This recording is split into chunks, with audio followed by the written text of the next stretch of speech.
And we're live. Good evening and welcome to our presentation of We Begin at the End with author Chris Whitaker and moderator Naomi Hirahara.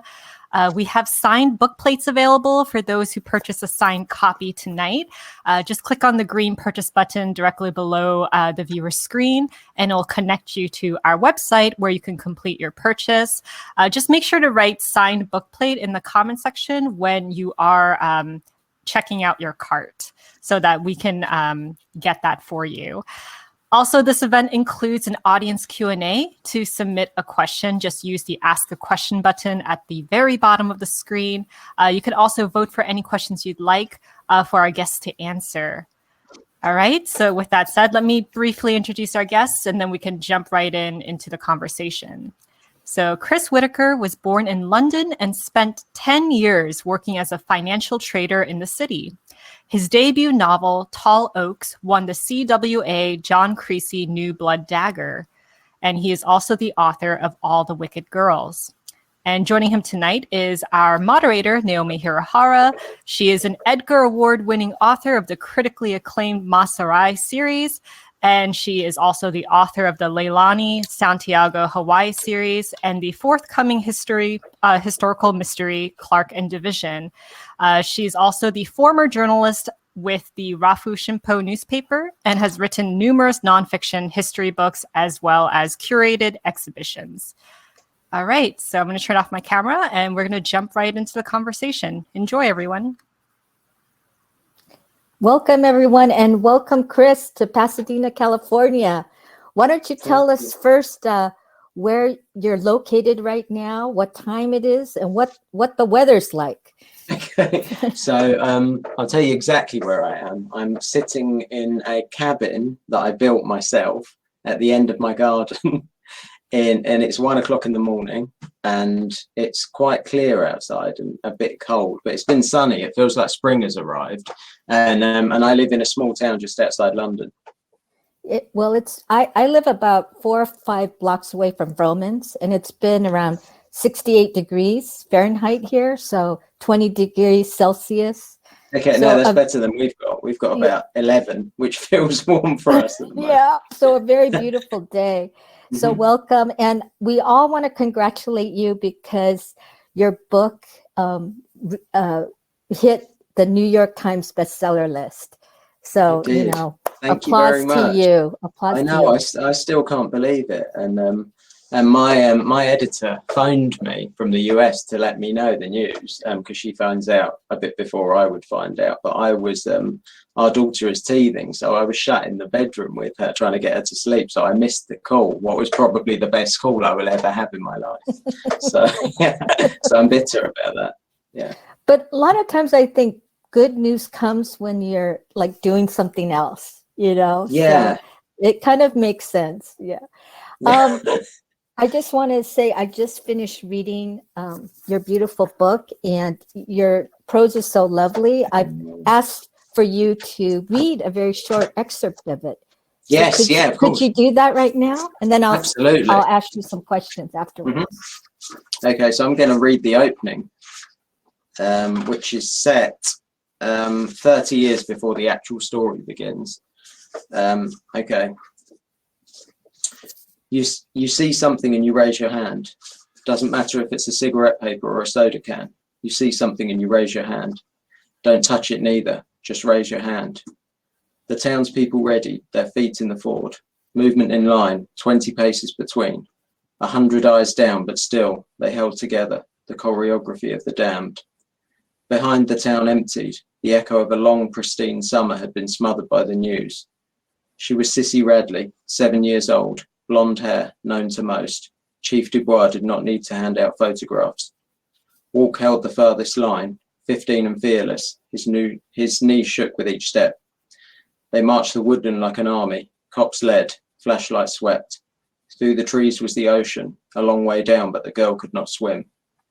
Beside Walk was Martha May. They had dated 3 months, confined to first base. Her father was minister at Littlebrook Episcopal. She glanced over. Still want to be a cop? Walk stared at Dubois, head down, last hope on his shoulders. I saw Star, Martha said, at the front with her father. She was crying. Star Radley, the missing girl's sister, Martha's best friend.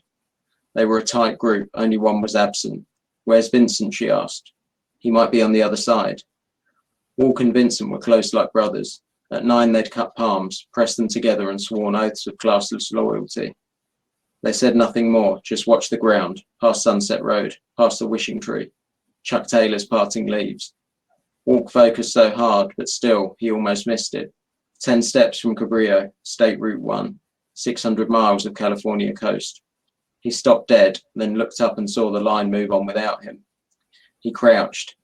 The shoe was small, red and white leather, gold-toned buckle. A car on the highway, slowed as it came. Headlights traced the curve till they found him. And then he saw her. He took a breath and raised his hand. That's it. That's the opener. And what an opening it is. Okay. I personally, when I write, I start with names. And your book is filled with so many memorable ones. 2 of your main characters, one is Duchess. And I'm wondering, Duchess, I'm wondering if subconsciously your UK sensibilities came with that name. And then Walk. So can you explain how you came by their names? And you could talk about them as characters as well. Yeah, so Duchess is the 13-year-old kind of beating heart of the story. And she's struggling. She's the sole carer to her younger brother and to her mother that's got drug issues and alcohol issues. So she's kind of really had no childhood, and she's forced to grow up very quickly. And she doesn't know who her father is, so she has no real identity. And she's tasked with completing a family tree for a school project. So one half of it's just completely blank, and on the other half she begins delving into her mother's background, and she finds a link to a wanted outlaw. It's a really tenuous link, and she kind of grasps hold of it and takes on this persona. If she needs to be brave, or if things aren't going well, or she just needs to feel like she's connected, she'll declare herself an outlaw. Which the other kids kind of make fun of, but she needs that. And so her name came about because I was writing her, I was creating this girl that was very much a victim, that had been written off because of the event that occurred in the passage I just read, way before she was born. And my grandfather was a big Johnny Cash fan. So I grew up listening to a boy named Sue. And I named Duchess with that song in mind. I named this girl who got this name. She very much wants to shy away, and she's been given this name that kind of thrusts her forward and makes her tough, really. And then so she's one of the 2 main characters in the book, and the other one is Chief Walker. He's the police chief of the small town that they live in.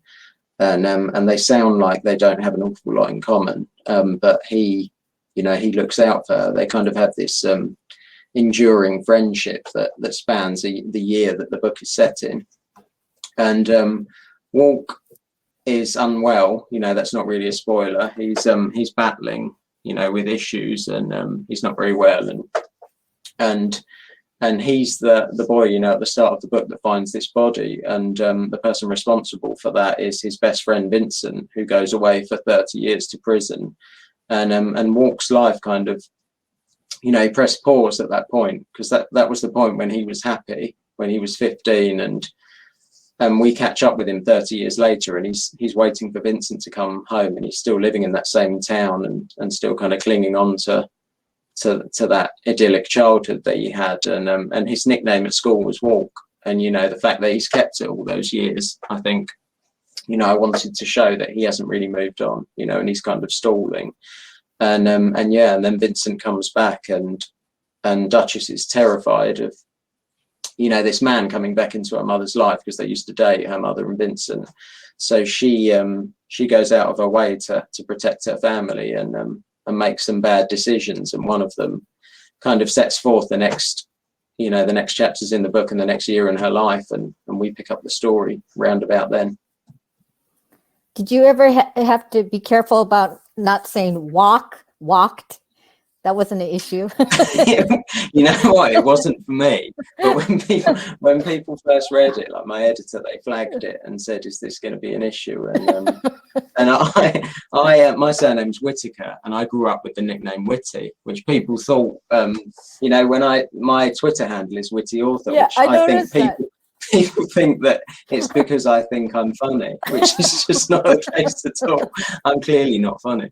So yeah, so I just yeah, nicknames are standard for me. But yeah, no, I really wanted to you know, I wanted it to show that he still sees himself as that boy, you know, and he's kind of, he can't move on, he can't move past this terrible event that's kind of shadowed his whole life.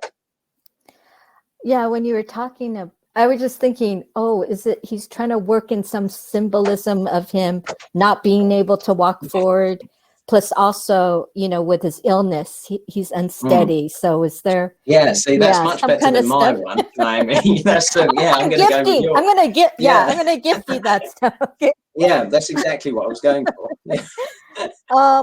Now, I don't believe you. Have you spent that much time in California? I have never been to California, and I've never been to Montana. Okay. And, okay. Good. Yeah.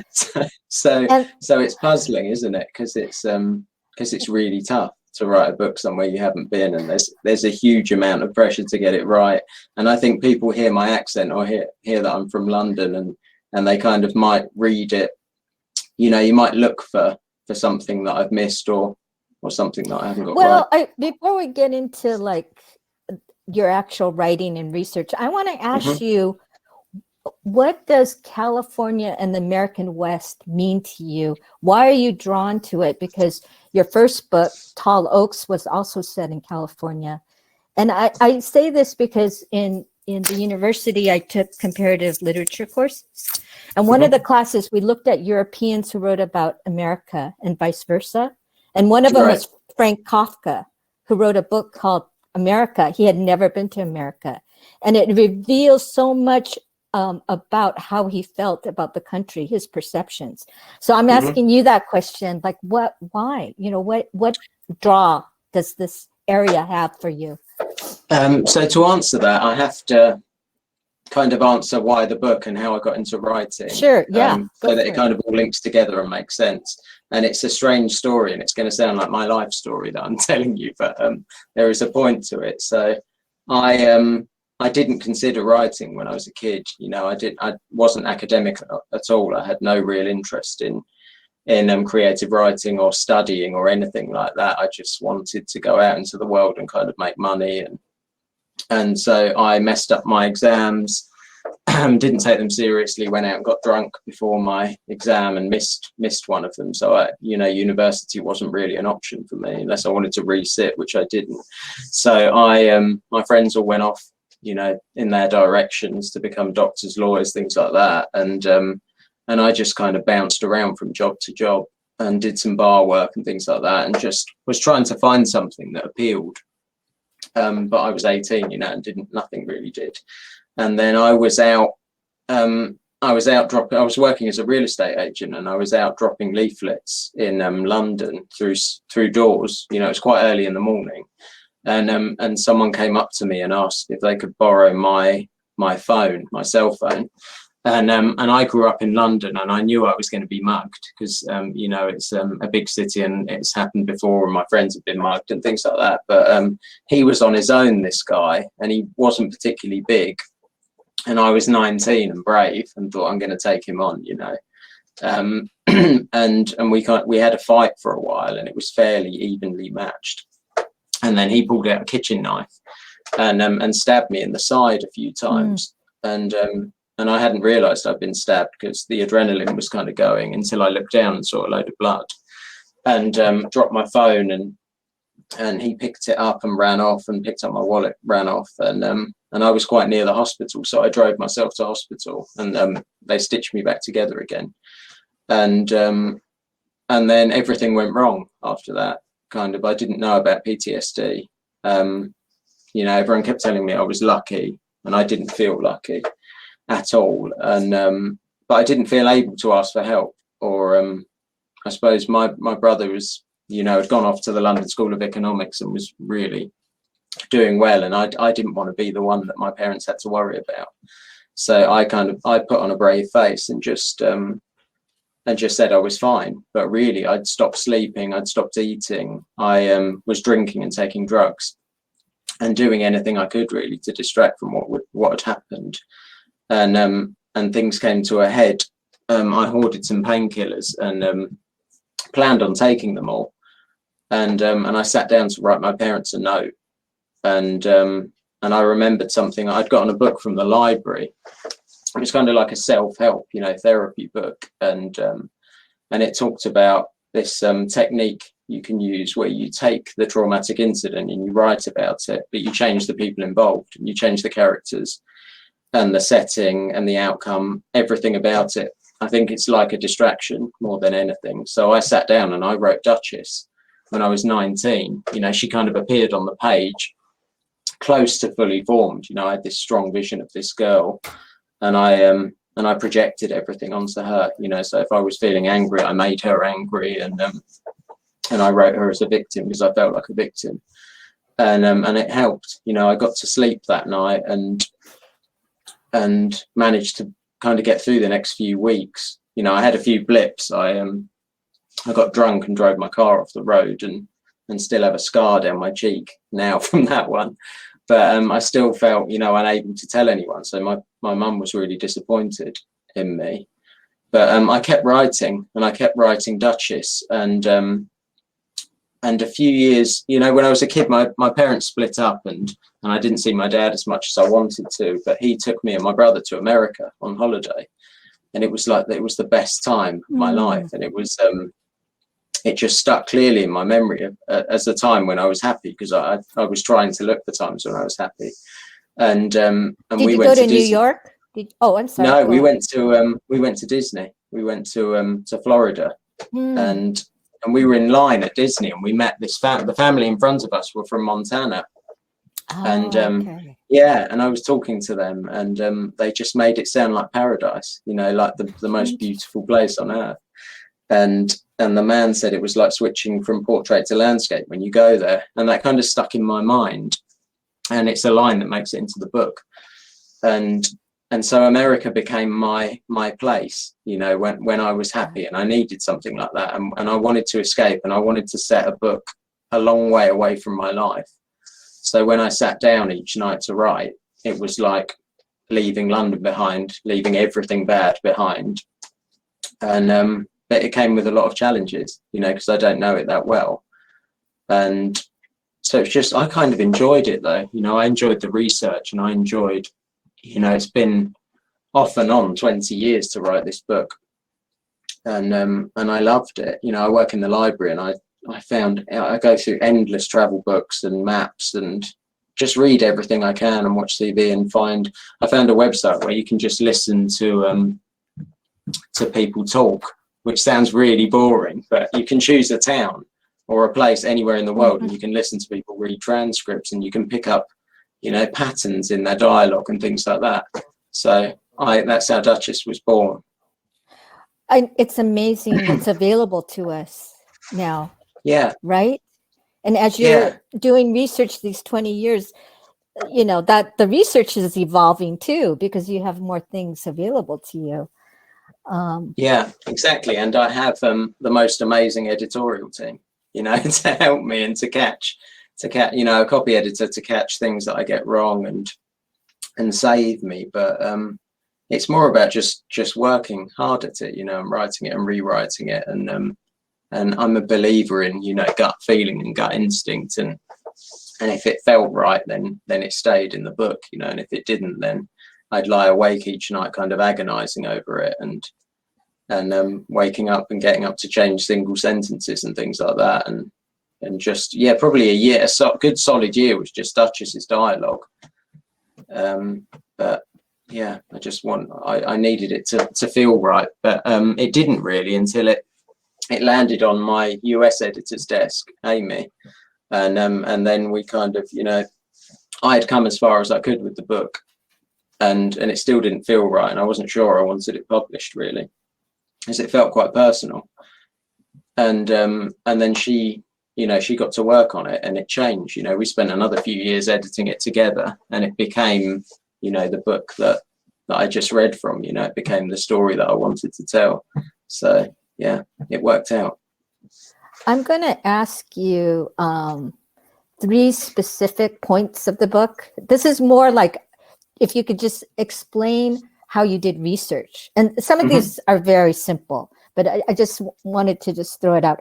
Okay, how about, this is probably a very simple one, but like the police codes for like livestock.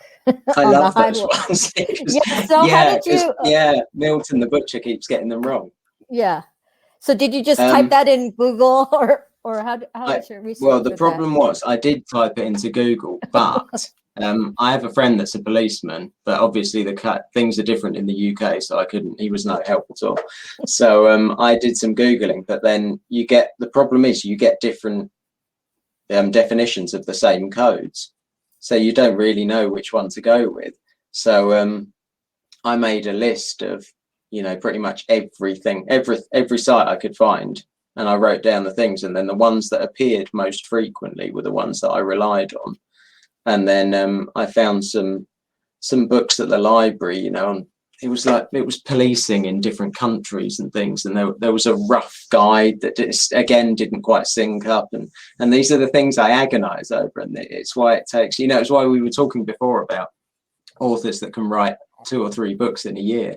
And I'm just in awe of them. I think it's because to write a police code will take me a month probably. Well, they have the advantage of maybe even living in the city they're writing about. Okay, so here's another topic. The Baptist Church in America. Yes, religion. Yeah, because I'm a little different here, I think, than in it the is. UK. It is, but it's still quite confusing in the UK, with all the different factions and the Catholics and things like that. And but yeah, that was a lot of research, but that was also leaning on there's an amazing person at Henry Holt called Connor that helped me with a lot of that. And then it went to a proofreader, and they caught a few things that might have been different, and but again, it's just, I work in a fairly big library, and the resources are just staggering. I can spend days lost in the non-fiction section looking through things like that. But I find religion fascinating. Just as a separate, as a side note, my kids are christened, and me and my wife got christened because my wife was really keen on us being christened, but I wasn't entirely sure what I felt about it. And I just find it, I imagine sometimes like aliens crash landing on Earth and then finding out that we're like a billion people that look to the sky, and it's so puzzling, isn't it? I understand the need for it, and I like it, and I get it that we need more than we've got, in this life, and that plays into the story quite a bit with Duchess's grandfather.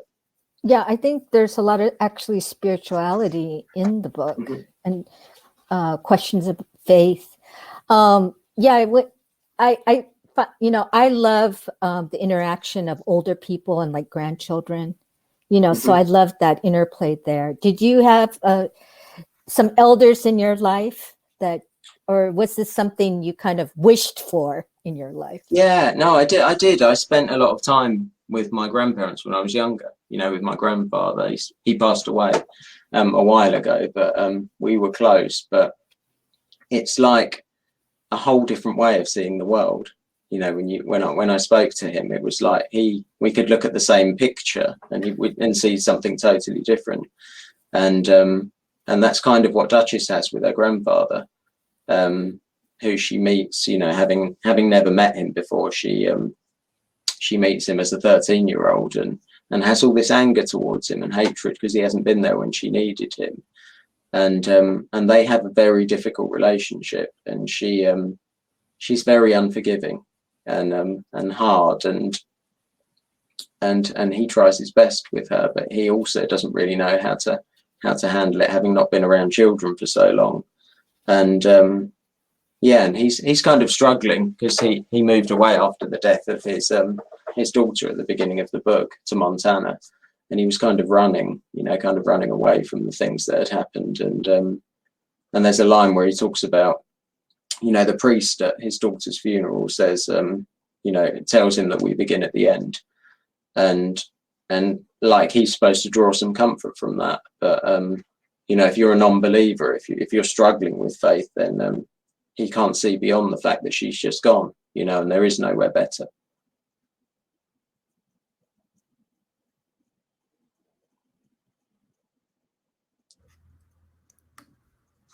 I think Naomi has her screen has frozen. Just give us a moment.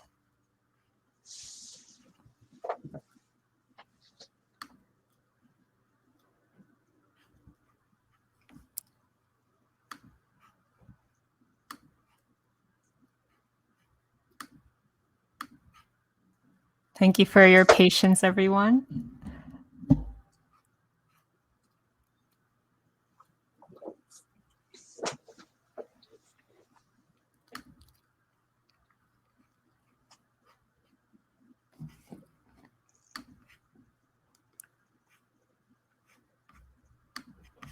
You can see my book display now.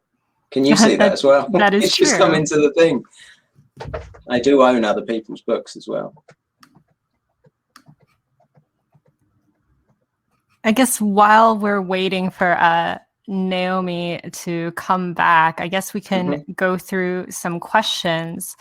I guess a general question is, how do you get into the mindset of like writing your story? Like, do you have a routine in order to get into the mood for writing?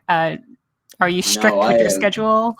I'm strict with my schedule, but I think because I need writing, because it kind of grounds me and it keeps me focused on,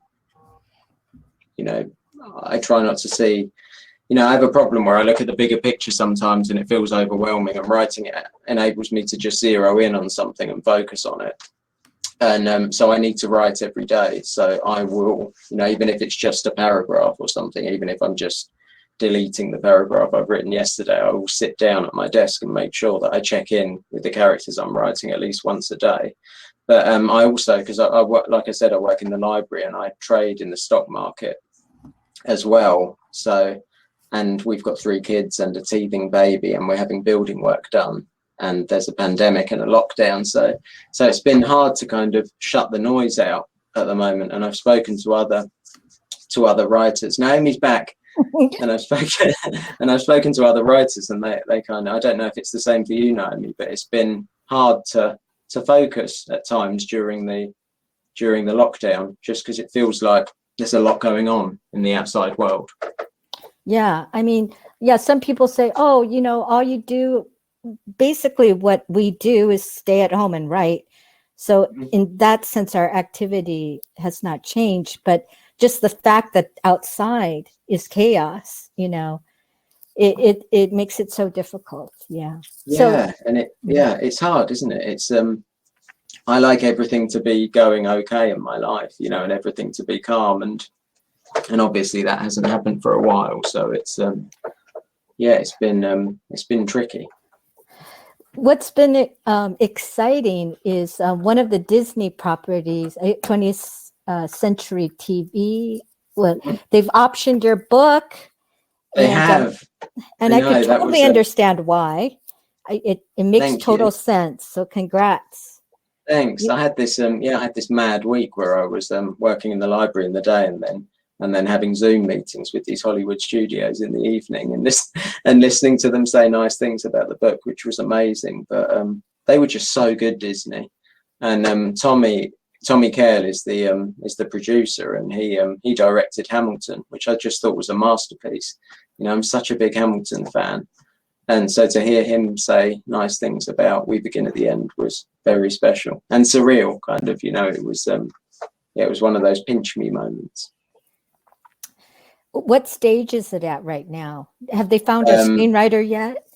No, so there's a short list at the moment that I need to to look over and pretend that I know what I'm doing when I do it. So I'm going to stop suggesting myself for all the roles as well, because I think that joke's wearing thin. But yeah, no, it's quite early. It's we've had a few meetings, and we're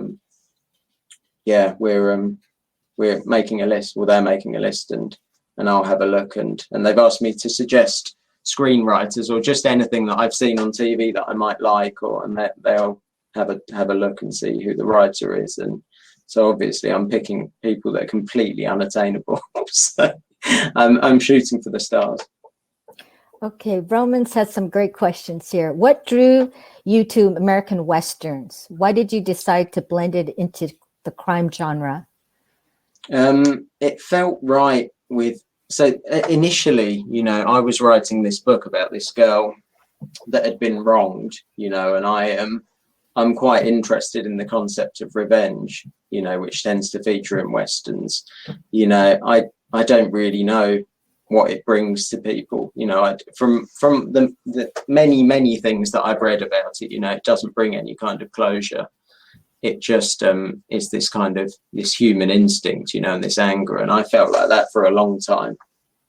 You want the person that's hurt you to pay for what they've done. And it doesn't always work out like that. And who even knows what that means, paying for what they've done, locking someone in a prison cell, that might not be enough sometimes, or might not feel enough, or, it's a strange one, isn't it? So Duchess I had this image of this girl, and she was wearing a Stetson, and she looked like a victim, with her name, and she's quite small, and she's wearing kind of torn clothes, hand-me-down clothes. But she was also had her carrying a gun, which hints at the toughness underneath.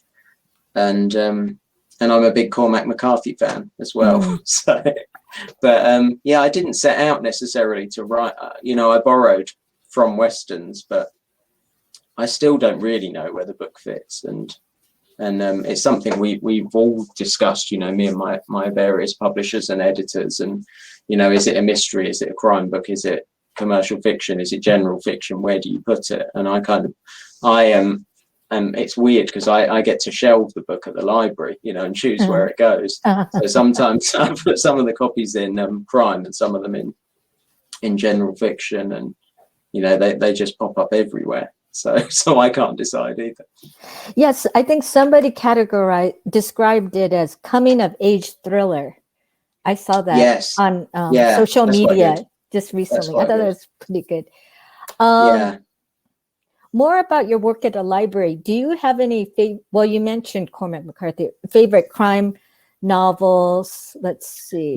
So John Hart is a really special one, because I was working in the city, and after I'd kind of got over what had happened, the trauma and stuff, I went to work in the city, and I spent a long 10 years working there, but I was never quite happy. And I read a book called The Last Child by John Hart, and it was so amazing and beautifully written and inspiring. And I'd kept up the writing, after a difficult time in the city. I'd kept writing every time life got tough. I went back to these characters, the Duchess and Montana, and telling this story. And then it was not long before my 30th birthday, I read this book, and then I read an interview with John Hart, and he was a successful lawyer, and he gave it up to write his book, and follow his dream. And that day I was called into my boss's office, and he offered me a promotion, and I just quit my job there and then, because I thought, I want to write a book. And my wife was pregnant at the time and a student, so we had no other income. So I came home and said, I'm going to be a writer, which is ridiculous, because she didn't know that I'd ever written anything. And so we had a long discussion into the early hours, and we sold our car and the apartment we were living in, and made some big changes to our life. All that security had gone suddenly, but she was I was very unhappy, and she was very supportive. And then we moved to Spain for a while, and I got working on my debut, Tall Oaks. And then I did an event about a couple of weeks ago with John Hart, and it was really weird. Isn't that strange? Yeah, because I got to tell John Hart the John Hart story, which was really strange. And because I found out he had read the book about a year and a half ago, and he emailed me with a lovely quote for it, and I emailed him back, and I really wanted to tell him, that I love him, and he had changed my life, but Wow. I held back, wisely. Otherwise, he might have thought I was completely insane. But now the word's out. Yeah, Nobody well, I'm knows. completely insane. Yes, yeah. So you mentioned Tall Oaks. This book is your third novel. So how do you think this is from Vroman. How do you think your writing has grown since your debut?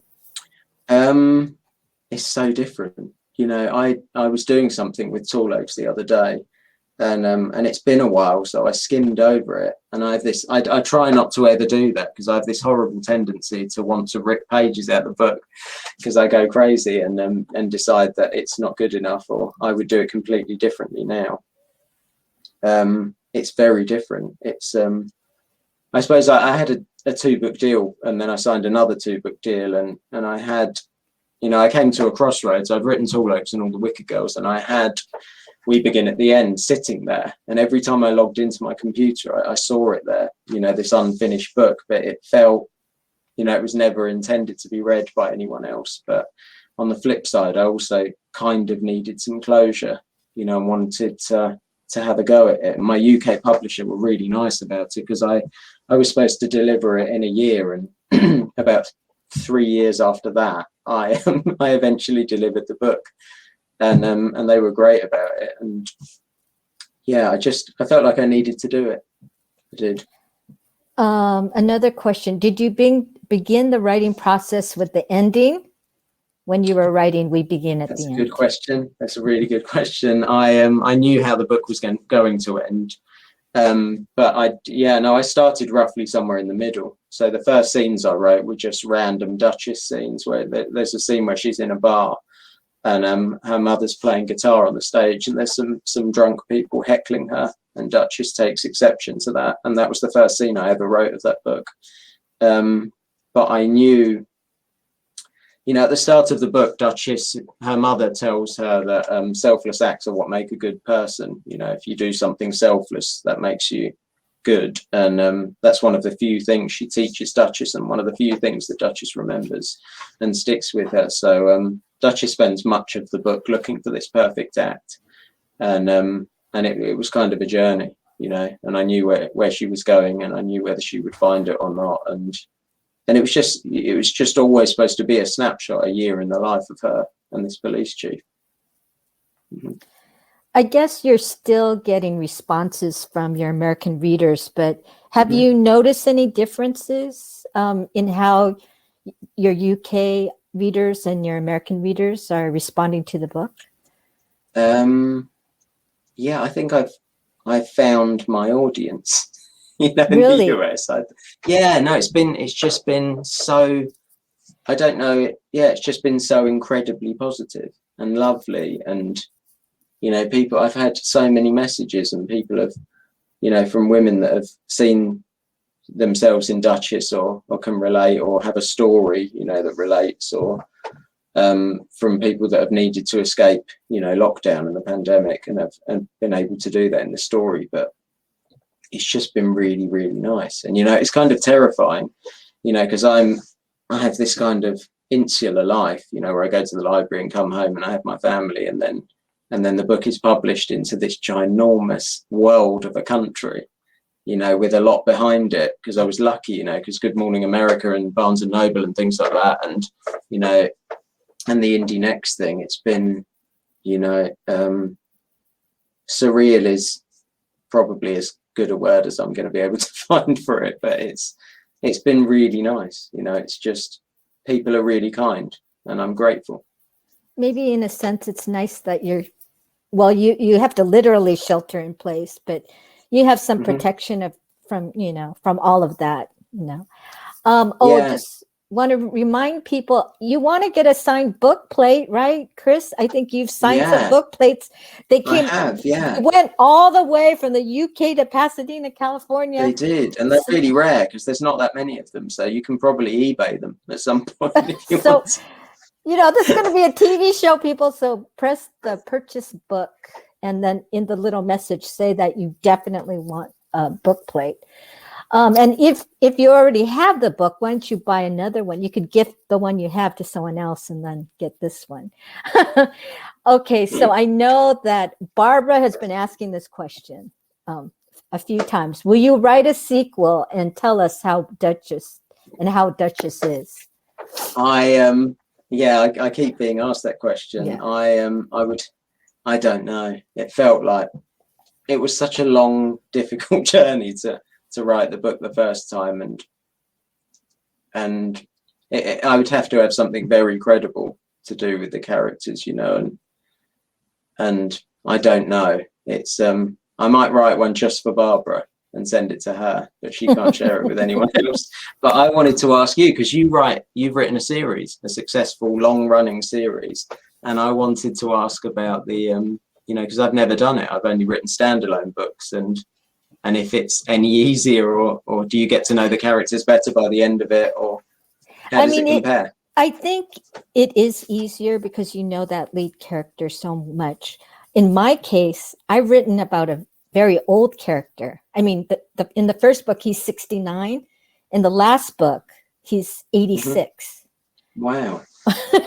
Okay. So we're all wired differently. You're wired to write. Well, I also like writing about young adults too, but you know, it's just interesting, like, you know, for us as writers, like what stage of life kind of appeals to us. Yeah. And and my alternate self is like a really cranky old man. That's my inner self, you know. I think I'd like the freedom of old men because they could say whatever they want and they don't, you know, whereas if you're a woman, you have to be a little more diplomatic and careful. You know, you have to self-censor. And I like the fact, you know, like I liked your Hal character. You can just be who you are and you don't have to worry about it. We've got some of those old men in our royal family over here. Just like, and they get away with it. Mm-hmm. Do you have any desire? I mean, I'm just kind of worried now. I'm wondering if you should come to California. I think maybe you better just get away. Yeah, because I've discovered it's completely different to what, and everyone's been joking with me. Yeah, no, I want to come. Yeah, just to see you, to visit the shop, and I was supposed to, but I don't know when it's going to happen again. You know, it's so strange. Yeah. I will have to say, I have a close relationship to different parts of coastal California. My own father was born in a place called Watsonville, California, which is not that far from Salinas. And you mentioned Salinas, Yes. But they call that the salad bowl of the United States because so many vegetables were like grown in that area. I think your Cape is, you know, a little bit north of there. Further north. Yeah. Okay, and then this question: you've dedicated each book to your children. Are you hoping they'll read your book one day? That's a question from Vroman. They ask.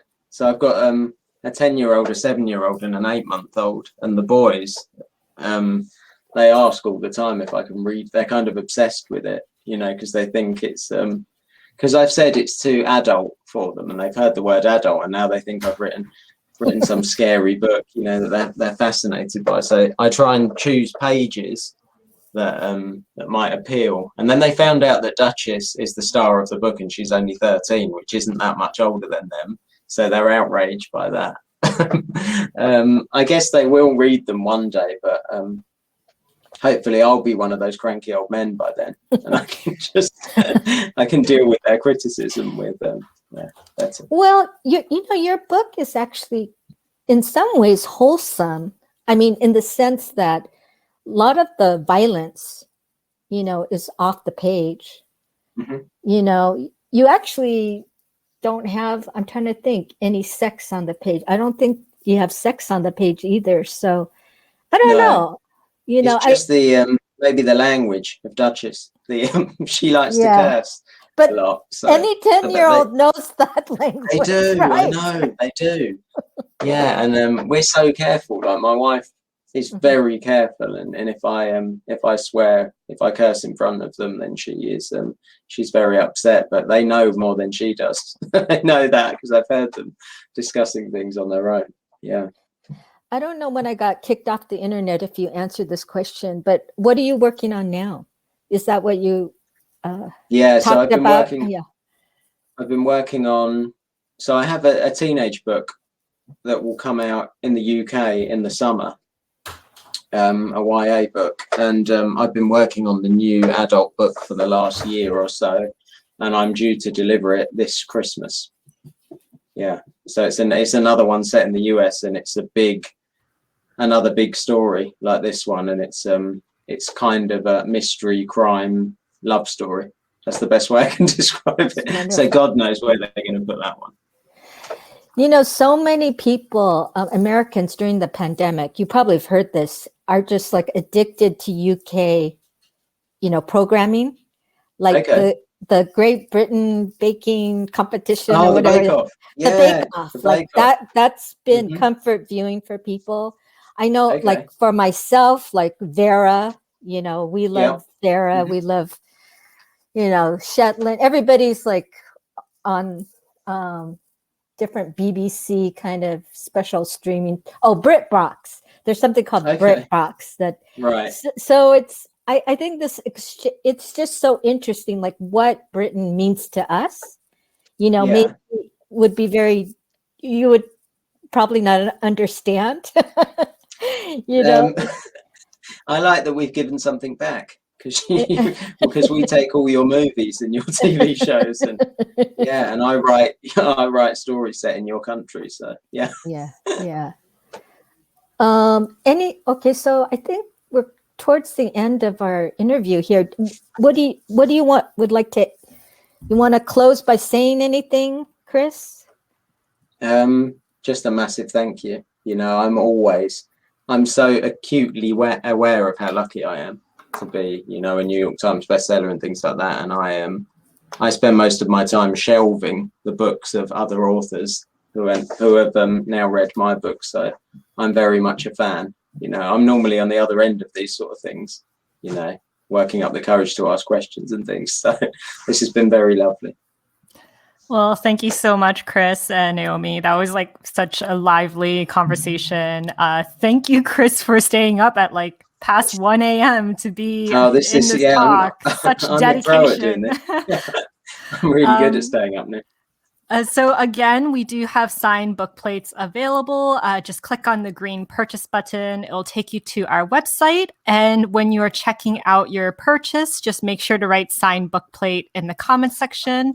And a replay of this talk will be available once the broadcast ends. So if you tuned in late, don't worry. You'll be able to rewatch the talk later. And I think that about does it. Thank you again to everyone who joined in tonight, and stay safe. All right. Chris, we'll like to see you in Pasadena. Yeah, we would love to see you in Pasadena. Yeah. All right. Thank you. We could take you out for English tea over here. Yeah. We have places like that. We do. Yeah, I look forward to that. Definitely. Okay. Yeah, bye, everyone. All right.